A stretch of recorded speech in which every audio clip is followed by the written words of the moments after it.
Good evening friends, आप सभी का प्रतिष्ठा क्लासेस के अंतर्गत स्वागत है। आज हम लोग स्टडी करेंगे internal structure of the earth, यानी पृथ्वी की आंतरिक संरचना।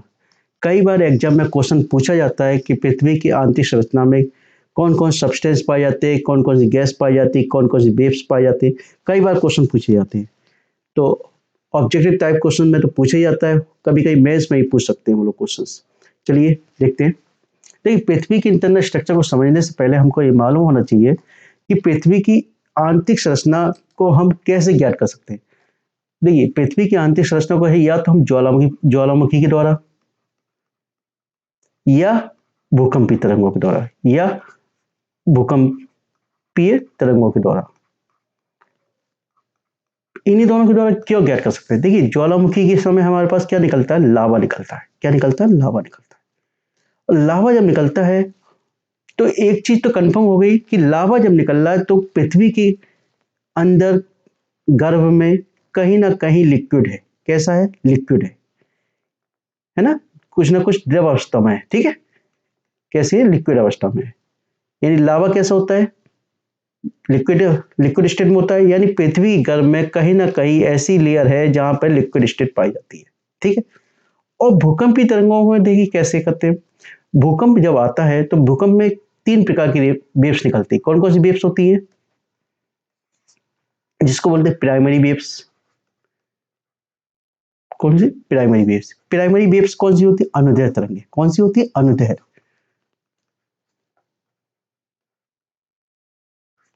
तरंगे। ठीक है। अनुदैर्ध्य तरंगे को इंग्लिश में बोलते हैं लॉन्गिट्यूजनल वेव। लॉन्गिट्यूजनल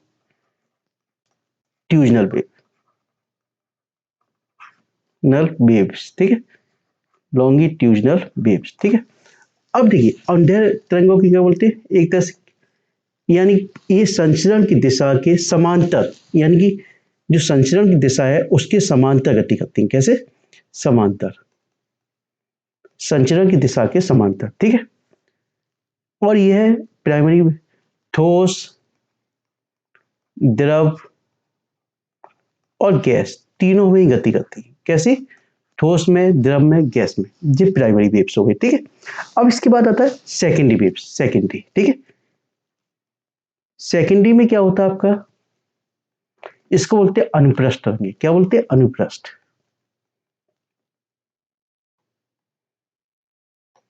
जो अनुप्रस्थ तरंगे होती है जी केवल सॉलिड में गति करती हैं। किसमें? सॉलिड में, यानी ठोस में। ठीक है। अब ये केवल ठोस में गति करती हैं और इनकी जो डायरेक्शन होती है संचरण की दिशा के लंबवत होती है। कैसी होती है? लंबवत, परपेंडिकुलर होती है। संचरण की दिशा के लंबवत गति करती है।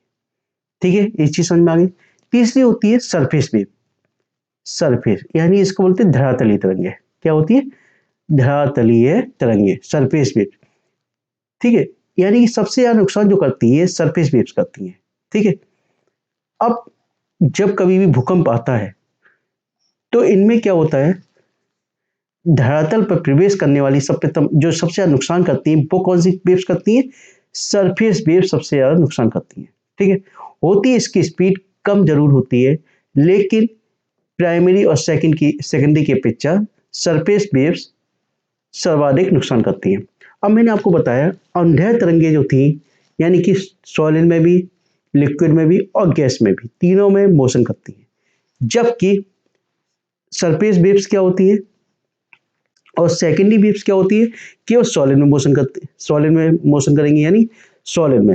यानी एक चीज कंफर्म हो गई, यदि प्राइमरी वेव्स का अध्ययन करूं तो मुझे मालूम होना चाहिए वो तीनों, यानी कि पृथ्वी की लेयर में, यानी नीचे तक पहुंचनी चाहिए, है ना।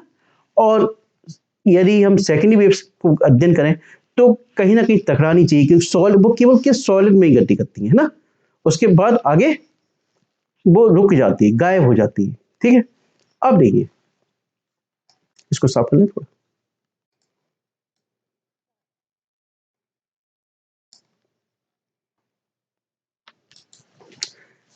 देखिए, अब पृथ्वी की गहराई में प्रवेश करते हैं तो हम नहीं देखते, यानी पृथ्वी जो तरंगों का अध्ययन किया जाता है तो देखते 3,000 की गहराई पे, 3,000 से किलोमीटर की गहराई से ज्यादा वो एस वेव प्रवेश नहीं कर पाती। एस वेव जो होती है वो 3000 किलोमीटर की गहराई इसके आगे प्रवेश नहीं कर पाती, और यह क्या होते हैं, बकराकर पथ बनाती है। ये अर्थ है, ठीक है। और अर्थ में ये कोर है यहाँ पर, ठीक। कोर में प्रवेश करने से पहले ही ये इस तरीके से ये बकराकार पथ बनाती है, अर्थात ये क्या होती है, इससे टकराती है यहाँ पे आगे।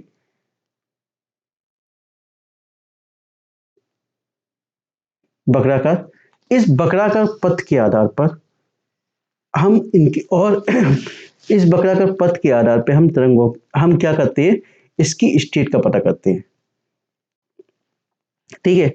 यानी कि ये देखिए, प्राइमरी वेव 3000 किलोमीटर से अधिक से गहराई पे चली जाती है और गति के विचलन के पश्चात कोर के पास प्रवेश कर जाती है। इससे पता चलता है कोर द्रव अवस्था में है। क्यों? क्योंकि देखिए, इसमें एक फिगर में ले लेता हूं आपको।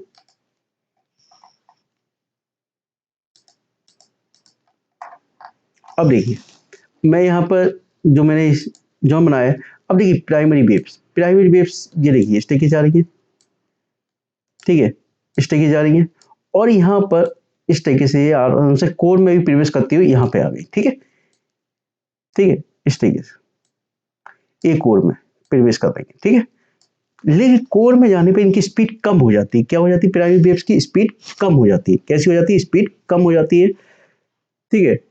और जो ये रीजन है आपका पी वेव शैडो रीजन, ये यहाँ पे क्या होती है, यहाँ आपकी पी वेव्स प्रवेश नहीं कर पाती है, ठीक है। यहाँ पी वेव्स शैडो जो है, यहाँ पी वेव्स प्रवेश नहीं कर पाती है। और यहाँ ये देखिए एस वेव शैडो वेव। अब एस वेव मैंने बताया, एस वेव केवल किस में जाती है? सॉलिड में प्रवेश करती है। किस में? सॉलिड में। लिक्विड में प्रवेश नहीं करती। तो एस वेव यानी कि सॉलिड में टकराती हैं, टकराती हुई इस तरीके से बकराकार पथ बना लेती हैं, और यहाँ इसके आगे ये कोर में प्रवेश नहीं कर पाती, यहीं से टकराने वापस हो जाती हैं, और ये कि इसके बाद आगे कोर में प्रवेश नहीं कर पाती। और जब कोर में प्रवेश नहीं कर पाती तो एक चीज मुझे कंफर्म हो गई कि कोर या तो लिक्विड, कोर कैसा होगा? लिक्विड स्टेट में होगा। क्योंकि कोर लिक्विड स्टेट में इसलिए होगा क्योंकि वहां पर एस वेव प्रवेश नहीं कर पाती। एस वेव की प्राइमरी कंडीशन है कि वो केवल सॉलिड में मोशन करती है, यानी केवल सॉलिड में गति कर सकती है, ना कि लिक्विड स्टेट में। जब लिक्विड स्टेट में लिक्विड स्टेट यानी कोर तक नहीं जा पा रही, तो एक चीज कंफर्म हो गई कि कोर कैसा है? लिक्विड स्टेट में है, ठीक है। ये चीज कंफर्म हो गई। अब प्राइमरी वेव्स जो होती है, यानी कि इस कोर में प्रवेश कर जाती है, लेकिन उसकी स्पीड कैसी हो जाती है? कम हो जाती है। कैसी हो जाती है? कम हो जाती है, ठीक है। जब पूरा जोन ये है तुम्हारे पास, ये तुम्हारे पास मैंने यही दिखाया है, और जब पूरा जोन क्या है तुम्हारे पास? कैसा जोन है आपका? S wave shadow zone. यानी कि यहाँ पर आपकी एस वेव प्रवेश नहीं कर पाती, ठीक है। एक चीज कंफर्म हो गई सेकेंडरी वेव के द्वारा कि सेकेंडरी वेव्स लिक्विड में प्रवेश नहीं कर पाती हैं, और कोर में आपकी कोर के पास आपका एस वेव गायब हो जाती है, ठीक है। जबकि प्राइमरी वेव्स जो होती हैं उसकी स्पीड ऊपर भी ज्यादा होती है, जहां पे सेकेंडरी वेव्स है, यानी कि क्रस्ट में भी और मेंटल में भी, और कोर में जाके उसकी स्पीड थोड़ी कम हो जाती है। समझ में आ गया इतना? ठीक है। अब देखिए, तो यानी कि हम एक चीज कंफर्म हो गए कि इसमें जो अर्थ है हमारे पास, एक प्याज की छिलकी की तरह है। कैसी? इसमें कई लेयर पाई जाती है। कैसी है? कई लेयर पाई जाती हैं, और हर लेयर पे उसका कैसा है? उसकी डेंसिटी अलग अलग है। कैसी है? डेंसिटी उसकी अलग अलग है, ठीक है। डेंसिटी अलग अलग हो गई, तो इसको हमने तीन बृहद मंडल में, तीन बृहद मंडल में, और उसको, इन तीन बृहद मंडल को दो दो छोटे छोटे उपमंडल में डिवाइड किया गया है। छोटे छोटे उपमंडल में, ठीक है।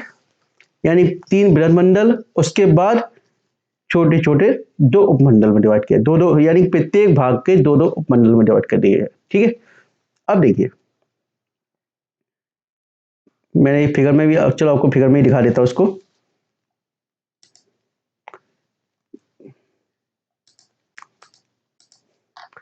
ये आपकी सबसे ऊपरी परत है ना। ये देखिए, अर्थ हम ऐसे बनाते हैं,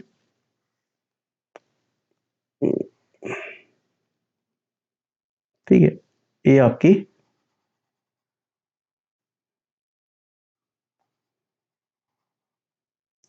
ये ऊपरी परत है, ठीक है, ये आपकी ऊपरी परत है अर्थ की, इसको बोलते हैं हम क्रस्ट। क्या बोलते हैं? क्रस्ट बोलते हैं, क्रस्ट। और इसकी जो, ये कहाँ तक है? 0 से लेकर 30 किलोमीटर तक। कितना है? 0 से लेकर 30 किलोमीटर। क्रस्ट की मोटाई तुम जानते हो महाद्वीपों पर अधिक होती है, महाद्वीपों पर अधिक होती है क्रस्ट की मोटाई, महाद्वीपों पर अधिक होगी, पर अधिक, व महासागरों पर कम होती है, महासागरों पे कम होती है। क्यों होती है आपको मालूम होना चाहिए। महाद्वीप आपने देखा, जब महाद्वीप महाद्वीप के ऊपर जब पर्वत होते हैं तो यहाँ जब पर्वत पे क्या हो, ऊंचाई होगी, तो महाद्वीप पे क्या हो गया, महाद्वीप के ऊपर पर्वत है तो वहाँ ऊंचाई और बढ़ गई। जबकि जबकि महासागर क्या होता है, गहराई में होते हैं, तो वहाँ पे मोटाई कम हो जाएगी। ठीक है, यानी महाद्वीपों पर क्रस्ट की मोटाई अधिक होती है जबकि महासागरों में कम होती है। और ये 0 से लेकर 30 किलोमीटर तक है। कितना? 0 से 30 किलोमीटर। अब देखिए 0 से 30 हो गया। अब 0 से 30 के बाद, 0 से 30 के बाद आपका क्या होगा? 700 किलोमीटर तक, 700 किलोमीटर तक, 700 किलोमीटर तक अपर मंडल, अपर मेंटल। ठीक है, क्या होगा? Upper mantle. मेंटल को दो भागों में डिवाइड कर दिया, ठीक है, और 700 से 2900 किलोमीटर, ये हो गया लोअर मेंटल। कितना हो गया? Lower mental. ठीक है, अब 2900 से लेके 5100 तो ये आपका क्या हो गया? 5100। आउटर कोर क्या हो गया? आउटर कोर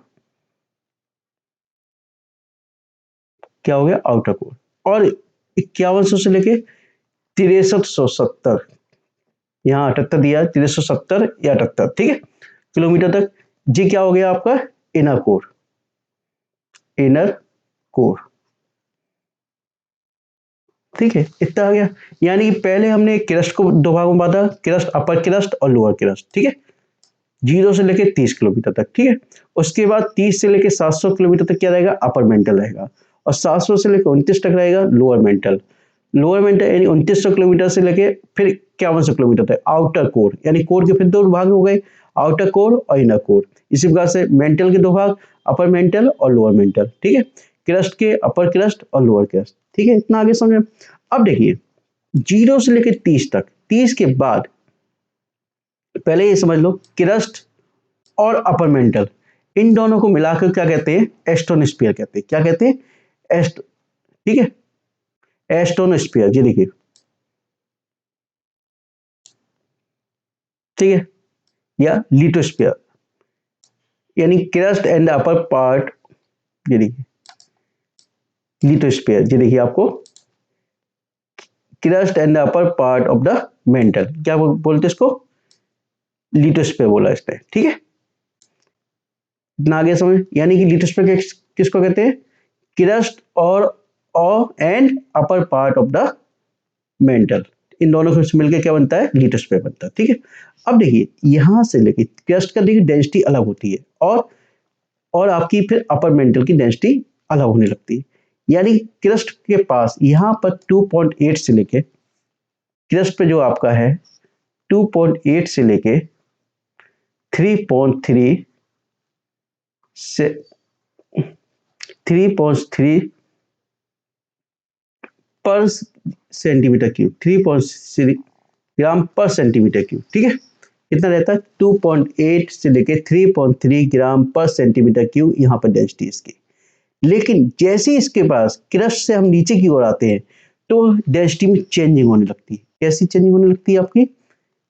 अब यहाँ पर डेंसिटी आपकी कितनी हो जाएगी? लगभग, और पहली बात तो ये, जो डेंसिटी जब भी याद रखिए हमेशा, जब भी डेंसिटी अलग होने लगेगी तो उसमें, यानी वेव की जो मोशन होगी उसमें भी चेंज होगी, और जब वेव की मोशन में चेंज होगी उस रीजन को हम क्या कहते हैं? डिसकंटिन्यू रीजन कहते हैं। डिसकंटिन्यू, इस इन दोनों के मध्य में जो डिसकंटिन्यू रीजन बनेगा वो मोहो डिसकंटिन्यू रीजन बनेगा। कौन सा बनेगा? मोहो डिसकंटिन्यू रीजन, याद रखिए। यानी मोहो असंगठिता, संबद्धता, ठीक है। अब इसके बाद तुम्हारे पास यहां देखिए, मैंने क्या बोला आपको, अपर मेंटल और लोअर मेंटल, ठीक है। यहां देखिए, यहां इसका क्या होगा, यहां देखिए, यहां मेंटल पे 5.5 ग्राम पर सेंटीमीटर क्यूब, ठीक है। 5.5 ग्राम पर सेंटीमीटर क्यूब आपका इसका रहेगा। यहाँ पर डेंसिटी कितनी हो जाती है मेंटल के पास, 5.5 ग्राम पर सेंटीमीटर क्यूब। और यहाँ पर फिर इसकी डेंसिटी यहाँ चेंज होने लगती है आउटर कोर और इन दोनों के मध्य में। आउटर कोर इन दोनों के मध्य में जो डेंसिटी चेंज होती है, आउटर कोर और अपर मेंटल के मध्य में, यहाँ इसको बोलते हैं हम लोग Gutenberg Gutenberg discontinue reason, discontinue reason, continue, ठीक है, रीजन। अब यहाँ इसके बाद फिर चेंज होने लगती है यहाँ पर डेंसिटी आउट, यानी कि गुटेनबर्ग के ऊपर तो 5.5 है, लेकिन इसके नीचे आउटर कोर पे कितनी हो जाएगी, 10 ग्राम पर सेंटीमीटर क्यूब। कितनी हो जाती है, 10 ग्राम पर सेंटीमीटर क्यूब। यहाँ पर इसकी डेंसिटी हो जाती है, चेंजिंग हो गई आपकी यहाँ, यानी कितनी हो गई, यानी कि गुटेनबर्ग के ऊपर 5.5 ग्राम पर सेंटीमीटर क्यूब और उसके नीचे 10 ग्राम पर सेंटीमीटर क्यूब। इसके बाद आउटर कोर के बाद इनर कोर, इनर कोर में भी आपकी डेंसिटी लगातार चेंजिंग होती है।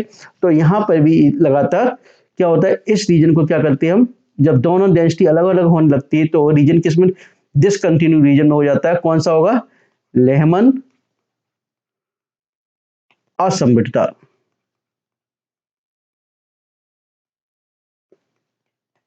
डिसकंटिन्यू रीजन या डिसकंटिन्यू जोन, ठीक है। समझ में आया इतना, ठीक है। अब देखिए, कई बार एग्जाम में क्या पूछता है वो, यानी क्रस्ट और अपर पार्ट ऑफ मेंटल के मध्य में जो डिसकंटिन्यू जोन होता है उसका नाम क्या है। तो क्या बताओगे आप, मोहो डिसकंटिन्यू रीजन। इसी प्रकार से अपर मेंटल और आउटर कोर के मध्य में जो डिसकंटिन्यू रीजन बनता है उसका नाम क्या है, गुटेनबर्ग, ठीक है।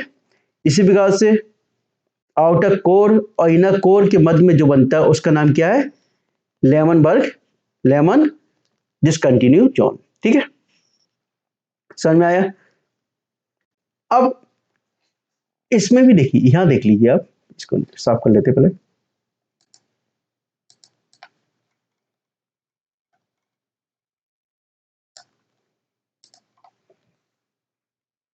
जी क्या होता है, कोर, कोर मेंटल और क्रस्ट, यही तो है, कोर मेंटल और क्रस्ट, ठीक है। अब क्रस्ट पे क्या पाया जाता है, सिलिकॉन, सिलिका और एल्युमिनियम, जिसको बोलते हैं सियाल। क्या बोलते हैं, सियाल, शॉर्टकट में सियाल। यानी क्रस्ट पे क्या पाया जाता है, सिलिका और एल्युमिनियम। इस पे क्या पाया जाता है, मेंटल पे सीमा, सिलिकॉन, सिलिका और, सॉरी सिलिकॉन बोल देता हूँ, सिलिका और मैग्नीशियम, ठीक है।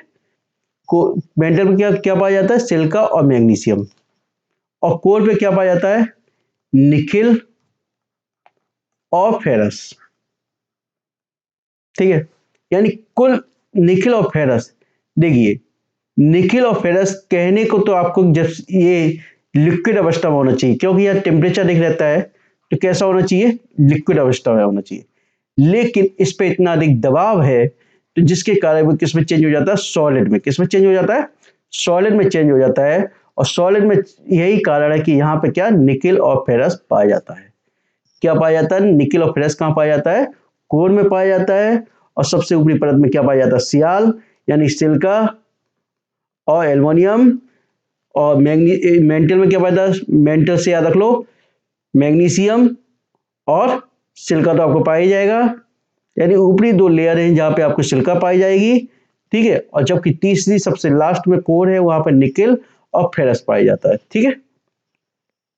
अब देखिए, अब जो हम जब भूकंप आता है तो सब प्रथम जहां पे तरंगे निकलती हैं बाहर, उसको, जो भूकंप का केंद्र होता है, इसको हम एपी सेंटर बोलते हैं। क्या बोलते हैं? एपी सेंटर, इसको बोलते हैं अधिकेंद्र। ठीक है। अब प्रारंभ में जब निकलती पहली वेव निकलेगी तो इसकी जो कंपन होगा कम होगा, प्राइमरी वेव से कम होगा। फिर सेकेंडरी वेव निकलेगी तो इसके कंपन और अधिक होगा। लेकिन जब सरफेस वेव निकलेगी तो क्या होगा? कंपन बढ़ जाएगा। कैसा हो जाएगा? बढ़ जाएगा। ठीक है। यानी जो सरफेस वेव्स होती हैं उसी से सबसे ज्यादा नुकसान होता है। ठीक है। तो ठीक है, आज के लेक्चर में internal structure of the earth के बारे में पढ़ा, और अभी तक जो क्वेश्चंस आपके एग्जाम में बनते हैं, बन सकते हैं internal structure of the earth और लैटिट्यूड, लॉन्गिट्यूड, और इससे पहले जो चैप्टर्स कराए हैं उन सभी के क्वेश्चंस में नेक्स्ट वीडियो में कवर करेंगे हम लोग, जो भी अभी तक एग्जाम में क्वेश्चंस आए हैं और बन सकते हैं। चलिए मैं अभी एक बार इसको और एक बार देख लेते, रिपीट करा देता हूँ। जो मैंने लिखा वही चीज लिखा है जो मैंने आपको समझाया है। चलो एक बार पढ़ के बता देता हूँ आपको।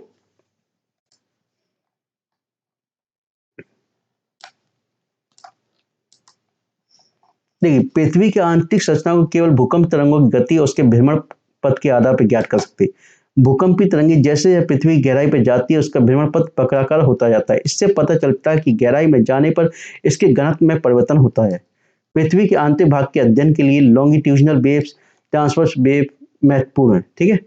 पाया गया है कि एस तरंगें पृथ्वी की गहराई से 3000 किलोमीटर गहराई से अधिक प्रवेश नहीं कर पाती हैं और वक्राकार पथ पर मुड़ जाती है। इससे पता चलता है कि 3000 किलोमीटर से अधिक गहराई पर क्या होगा? क्या होगा? कोर होगी। वो कैसी होगी? द्रव अवस्था में। ठीक है। अतः पृथ्वी की ऊपरी परत से नीचे की ओर जाने पर उसके घनत्व में परिवर्तन होता है। इसकी परत प्याज के छिलके के समान है। ठीक है।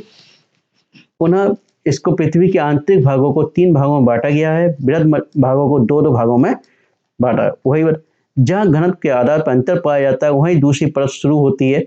इस प्रकार दोनों परतों के मध्य एक सीमा का निर्माण होता है जिसे हम डिसकंटिन्यू या असमृद्धता जोन कहते हैं। ठीक है। जी मैंने फिगर आपको दिखाया था, आपको ये दोनों फिगर दिखाए।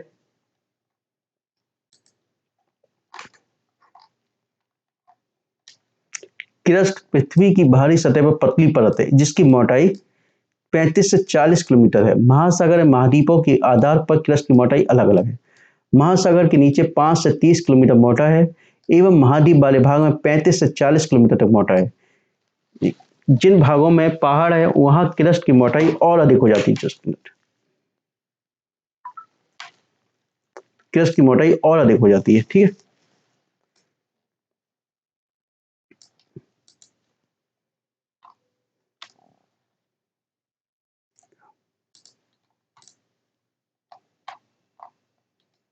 देखिए, क्रस्ट पृथ्वी के भार का 5 से 10% हिस्सा है। मोर डिसकंटिन्यू क्रस्ट कहते हैं इसको। ठीक है। या जोन कहते हैं। मेंटल के एस्टोस्फीयर भाग के बीच का भाग है। ठीक है। महाद्वीप भाग में क्रस्ट की परत तथा हालांकि सिलिकेट वही सियाल से मिलकर बना है, सिलिका और एल्युमिनियम से। ठीक है। मेंटल पेट यानी मोह से डिसकंटिन्यू से शुरू होता है, 2900 किलोमीटर तक है। मोह का सबसे ऊपरी परत क्या क्या एस्टोस्फीयर कहलाती है। क्या कहलाती है? एस्टोस्फीयर, यानी 700 किलोमीटर तक है ये। वही बताया मैंने आपको। यानी कि मेंटल पृथ्वी के आयतन का 83% भाग है। वही बताया था मैंने, 83% भाग है। सबसे बड़ा भाग यही है। यहाँ सिलिका और मैग्नीशियम पाया जाता है। क्या पाया जाता है? सिलिका और मैग्नीशियम। ठीक है।